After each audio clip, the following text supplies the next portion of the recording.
የሕይወት መንገድ ቅዱስ አትናቴዎስ ሐዋርያዊ፣ ቅዱስ ባስልዮስ ዘቂሳርያ ሁለት የሕይወት መንገዶች እንዳሉ አስተምረዋል። አንደኛው የሕይወት መንገድ የብቻነት መንገድ ነው። ሐዋርያው ቅዱስ ጳውሎስ በሮሜ መልእክቱ ላይ ያላገባ እግዚአብሔርን እንዴት ደስ እንደሚያሰኝ ስለ እግዚአብሔር ያስባል ይላል። ሐሳቡ እግዚአብሔር የሆነለት ሰው፣ ጊዜው እግዚአብሔር የሆነለት ሰው፣ ጉልበቱ እግዚአብሔር የሆነለት ሰው፣ ብቻውን የሚኖር ሰው ስለ እግዚአብሔር ያስባል ይላል። ይሄ በኢትዮጵያ ኦርቶዶክስ ተዋሕዶ ቤተክርስቲያን የምናኔ የምንኩስና ሕይወት ነው። አንድ ሊቅ ምንኩስና በአዲስ ኪዳን በጣም የተስፋፋው ዕለተ ምጽአት እየቀረበ ስለሆነ ነው ይላል። ምክንያቱም በዕለተ ምጽአት በጌታችን የዘላለም መንግሥት ሳናገባ ሳንወልድ ሳንዋለድ ለምንኖርበት ሕይወት መገለጫ አረቦን ነውና ምንኩስና በአዲስ ኪዳን ለዚህን የተስፋፋው የበዛው ይላል።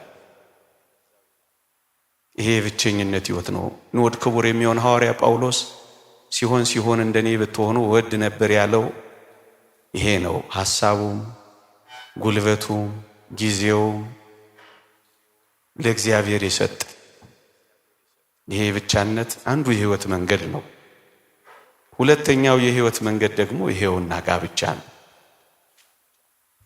ይሄ የሕይወት መንገድ ለምንድን ነው ያሉት አባቶቻችን? ጥቂት ነጥቦችን አንስቼ ያበቃለሁ። ቅዱስ ጳውሎስ ሰው እንዲያገባ ሰው እንዲጋባ ምክንያቱ መግፊያው ሞቲቭሱ ምን እንደሆነ ሲመክረን እንዲህ ይላል። ስለ ዝሙት ጠንቅ ለእያንዳንዱ ለራሱ ሚስት ትኑረው፣ ለእያንዳንዲቱ ለራሷ ባል ይኑራት ይላል። ስለ ዝሙት ጠንቅ ነው የሚለው። አያችሁ፣ ሰው ኃጢአትን ሁሉ ከሰውነቱ ውጭ ይሰራል። ዝሙትን ግን የእግዚአብሔር ማደሪያ በሆነ ሰውነቱ ይፈጽማል።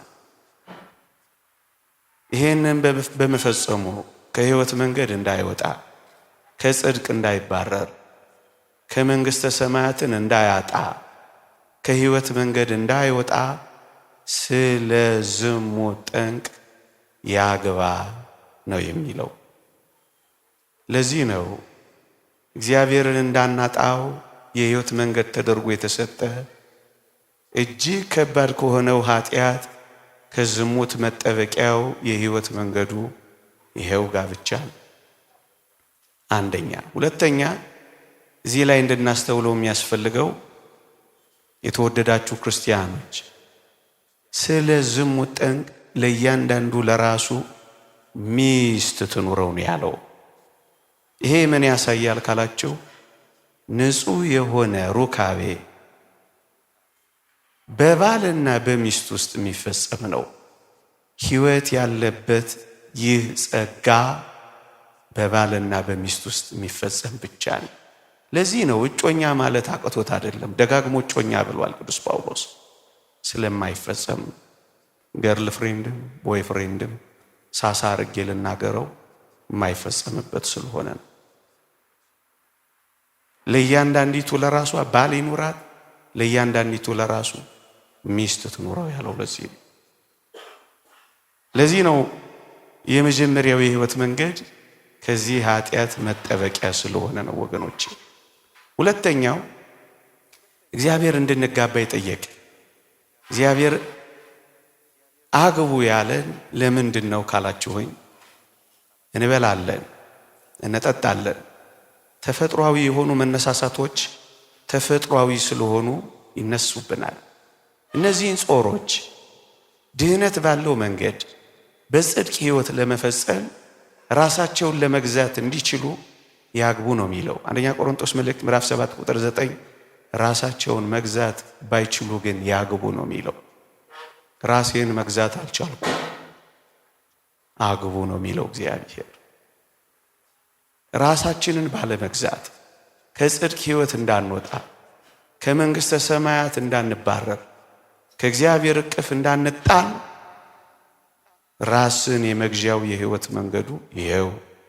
ሁለተኛ። ሶስተኛ እሺ ግድ የለም ከዝሙት ጠንቅ ራስን ካለመግዛትም ብቻ አይደለም፣ ሴጣን ደግሞ ይተነኳኮለኛል፣ ዲያብሎስ ይፈትነኛል የምትል ነፍስ ደግሞ ራሱ ቅዱስ ጳውሎስ ሴጣን እንዳይፈትናችሁ ብሎ ነው ያስቀመጠው። ስለዚህ ምን ምክንያት አለን የተወደዳችሁ ክርስቲያኖች? ሴጣን ተተናክሶን ከጽድቅ ሕይወት እንዳንወጣ ከቅድስና እንዳንጎል እንዲህ አይነት የሕይወት መንገድ እግዚአብሔር ጸጋ አድርጎ ሰጥቶናል። አንድ የፈረንጅ ሊቅም እንዲህ ይላል፣ the goal of marriage is not happiness። የጋብቻ ግቡ ዓላማው ደስታ አይደለም ይላል። ደስታ አለው፣ ዋናው ትኩረቱና ግቡ ግን ደስታ አይደለም። the goal of marriage is not happiness rather holiness ይላል፣ መቀደስ ነው ይላል። ትቀደሱም ዘንድ ፈልጉ ያለ እርሱ ጌታ ሊያይ የሚችል የለምና ይላል። መቀደስ የሚፈልግ ክርስቲያናዊት የሆነች ነፍስ ሁሉ ወደዚህ የሕይወት መንገድ ይገባሉ። ምንኩስናን ሕይወት አድርገው ጽድቅን መፈጸም ላልቻሉ ሰዎች የጽድቅን ሕይወት ይኖሩባት ዘንድ የተሰጠ ጸጋ ቢኖር ይሄ ጋብቻ ነው ይላል ዮሐንስ አፈወርቅ። የተወደዳችሁ ክርስቲያኖች እንደ መነኮሳት መንኖ ጥሪት፣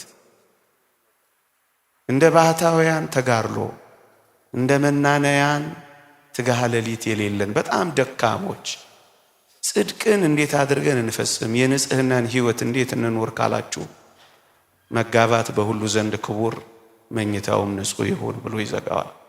ንጹሕ ሕይወት አትፈልጉም? እግዚአብሔር ማደሪያ የሚሆንበት የተቀደሰ ሕይወት አትፈልጉም? እግዚአብሔርን ማያ የሚሆንበት። ለዚህ ነው ይሄ መንገድ የሕይወት መንገድ ነው፣ የሕይወት ምንጭ ወደ ሆነው ወደ እግዚአብሔር የሚያደርሰ። ግቡና ዓላማው ይሄ ነው ወገኖቼ። ብዙ ሰዓት አላቆያችሁ። ወደዚህ የሕይወት መንገድ ቤተ ክርስቲያን ጥሪ ታቀርባለች።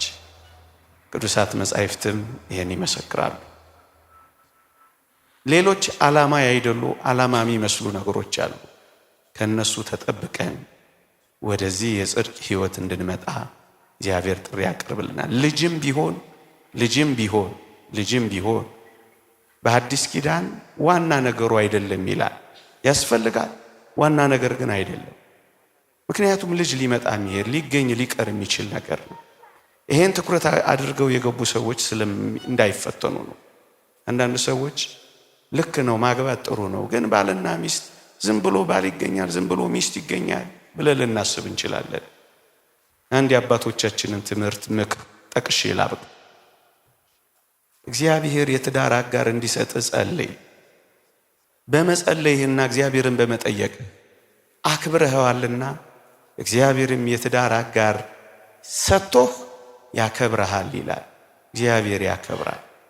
ምግብና መጠጥ የምትለምኑ ሚስት መለመን፣ ምድራዊውን ጸጋ ምንለምን የሕይወት አጋር መለመን ይቻላል።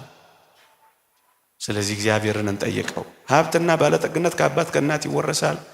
አስተዋይ ሚስት፣ ተሰርታ ያለቀች ሚስት፣ ሬዲሜድ የሆነ ባል እግዚአብሔር እጅ ውስጥ ይሰራል። እና ወደ እግዚአብሔር መጠጋት እንዲህ ያለ የሕይወት መንገድ ያስይዛል። ይቆየን፣ ያስጀመራቸው ያስፈጽምልን።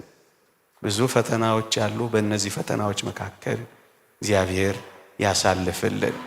ኪዳናቸውን የሚያስቡ አንዳቸው ለአንዳቸው የሚኖሩ አንዳቸው ለአንዳቸው ወደብ እንጂ ወጀብ የማይሆኑ አንዳቸው ለአንዳቸው ሸክም የማይሆኑ ትዳራቸውን የሐሳብ መስጫ የማያደርጉ ባልን በወላጅ ሚስትን በእናት በጓደኛ በሞባይል ጌም፣ በቴሌቪዥን ቻናሎች የማይተኩ የዚህ ዘመን ተጋቢዎች ግን ያስፈልጉናል።